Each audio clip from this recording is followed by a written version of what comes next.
ჩვენს მომდევნო სიუჟეტში გაგაცნობთ თბილისის ბავშვთა ინფექციური კლინიკური საავადმყოფოს ექიმ-პედიატრს ალერო სიგუას.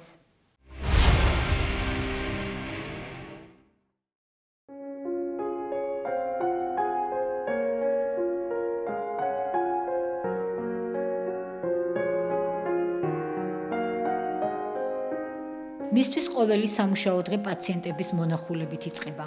თბილისის ბავშვთა ინფექციურ კლინიკური საავადმყოფოს ინფექციონისტი ექიმი ალერო სიგუა 50 წელია ერთგულად ემსახურება საყვარელ საქმეს. პედიატრია ეს სხვა არის, ბავშვი, ასეთი პატარა ბავშვი, რომელიც ვერაფერს ვერ გეტყვის, ვერც ტკივილს, ვერაფერს და ბავშვი ცუდად არის, ხო? ეს სპეციალობა არის ძალიან დიდი მადლი მე მგონი. შემოდის ბავშვი, ტირის დედა, ტირის ბებია, ბაბუა, ბავშვი ცალკე, ძალიან ძნელია ეს ურთიერთობა, ხო?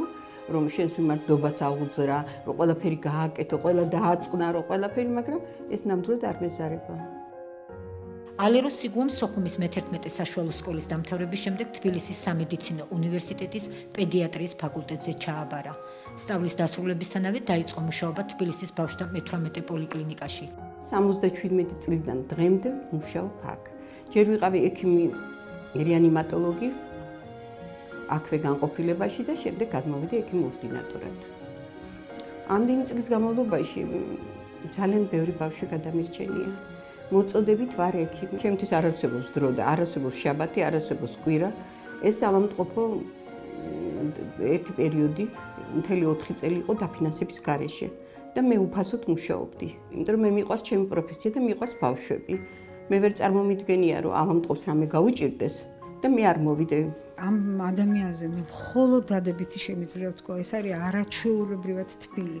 აი ამდენი წლის მანძილზე მე არ მახსოვს, რომ რაიმე ესეთი რაღაცა გაუგებრობა მომხდარი იყოს, ძალიან თბილია პაციენტების მიმართ, რამდენჯერ მას თავისი ხელით რაღაცა აი როდესაც ცუდი პერიოდი იყო და უშუალოდ უყიდია წამალი, მოუტანია, გაუწევია გარკვეული დახმარება, ძალიან კვალიფიციური ექიმია, რაც პირველ რიგში ალბათ არის აღსანიშნავი და რაც მთავარია ის არის ჯერ პირველ რიგში ადამიანი და შემდეგ არის ექიმი. აი უაღრესად თბილი, აი თუ კი ვინმეზე შემიძლია ვთქვა, ეს პირველ რიგში არის ქალბატონი ალერო.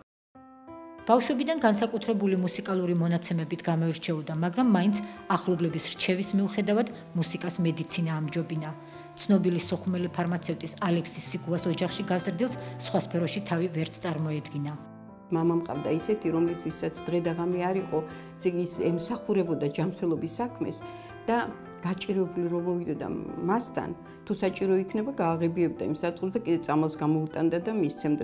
ისეთ ოჯახში გავიზარდე მე, რომ ჩემი მშობლებისთვისაც პირველ რიგში იყო თანადგომა, დახმარება მნიშვნელოვანი. ისეთი მეგობრები ყავდა მამას და ისეთი გარემოცვა იყო, რომ ესე იგი სულ სიკეთე უნდა გვეკეთებიეს ყველას და რაღაც არაჩვეულებრივი მხარე იყო სოხუმი ამით, იმიტომ არაჩვეულებრივი ინტელიგენცია, არაჩვეულებრივი ექიმები.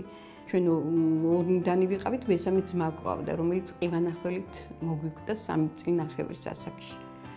და მე მაშინ მახსოვს, ესე იგი რა გამცდებთან იყო ეს ყველაფერი დაკავშირებული, როგორ ბევრს ეცადნენ ჩემი მშობლები, ექიმები, მაგრამ არაფერი არ გამოვიდეთ. აი მაშინაც უკვე მინდოდა მე რომ ყოფილიყავი ექიმი და ყველასთვის ეს სიხარული მომენიჭებია. იმდენად მიყვარს ჩემი პროფესია, რომ ვერ წარმომიდგენია ერთი დღეც ჩემი პროფესიის გარეშე. გულისხმიერ ექიმს უამრავი პაციენტი ემადლიერება. მუშაობა დატვირთული გრაფიკით უწევს. მისთვის უპირველესი ჯერ საქმეა და მერე ოჯახი. საბედნიეროდ ოჯახის წევრები ამას გაგებით ეკიდებიან. ყველაზე დიდი სიხარული ის არის, როდესაც ბავშვს მოარჩენ და მადლიერების გზნობა აქვს დედას. და მე ეს ბავშვი რო იზრდება და რო გაიზრდება და დიდი ხდება და ყველაზე ძირითადი პრინციპი ეს არის და მე ოჯახი.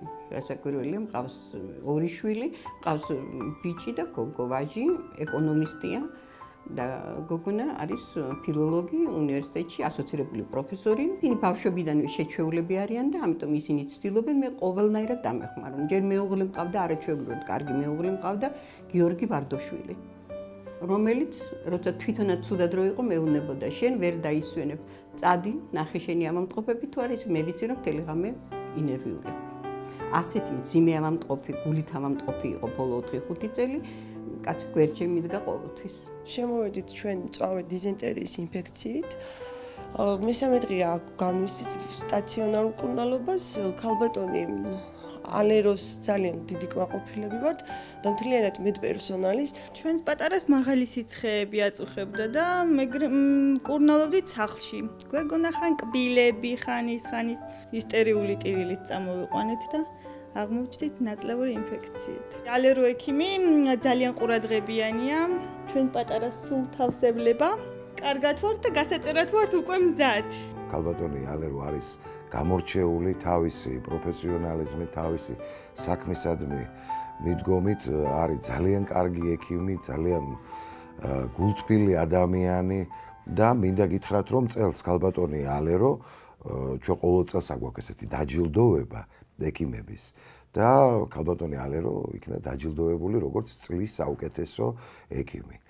მეამაყება ის, რომ არის ჩვენი თანამშრომელი, ჩვენი კოლექტივის წევრი და ზუსტად ასეთ ადამიანებზე დგას სამყარო და ქართული მედიცინა და არავითარ შემთხვევაში აქ არც კი უნდა გავიფიქროთ ის ამბავი, რომ ასაკი ამ შემთხვევაში ექიმებისთვის რაღაცა შემაფერხებელი მომენტი იყოს. პირიქით, რაც უფრო ასაკოვანია ექიმი, მით უფრო გამოცდილია და მე პირიქით ასეთ ექიმებს უფრო ვენდობი. მართალია ახალგაზრდებს ფართო გზა აქვს ჩვენთან დათმობილი და ახალი თაობები იზრდება, მაგრამ თავარი ბურჯის ზუსტად ეს გამოცდილებაა, ის გამოცდილება, რომელსაც ფლობს ქალბატონი ალერო და ასე უშურველად გასცემს ამ ცოდნას.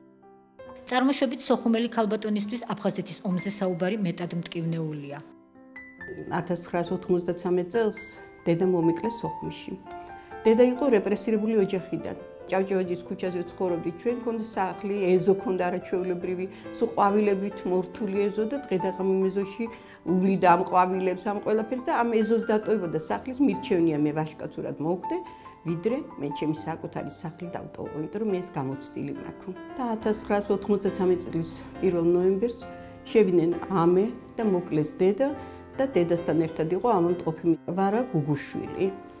ის ლოგიში ჩაკლეს, ავად იყო და მე რასაკვირველია ვერ ჩავედი დედის დაკრძალვაზე, მეზობლებმა დაკრძალეს დედა და ეს გულისწყივი დღემდე მომყვება.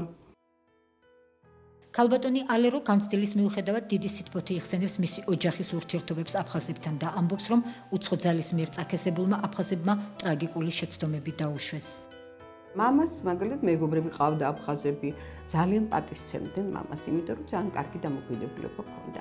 აფხაზები საბოლოოდ მიხვდებიან, რომ ძალიან დიდი შეცდომა დაუშვეს, მაგრამ ეს რაღაც სხვა პოლიტიკა იყო ალბათ, რომ იმათ ამხედებდნენ ჩვენ წინააღმდეგ. თუ არა ქართველებს მაგათთვის არაფერი არ დაუშავებია. სოხუმში ჩვენ ძალიან კარგად ვიყავით ერთმანეთთან და მე მაქვს იმედი, რომ აფხაზები თვითონაც მიხვდებიან და შეიცვლება რაღაც პოლიტიკა. მე მგონი რომ დავიბრუნეთ აფხაზეთ და მე ჩემი მშობლების სასაფლაოზე წავალ.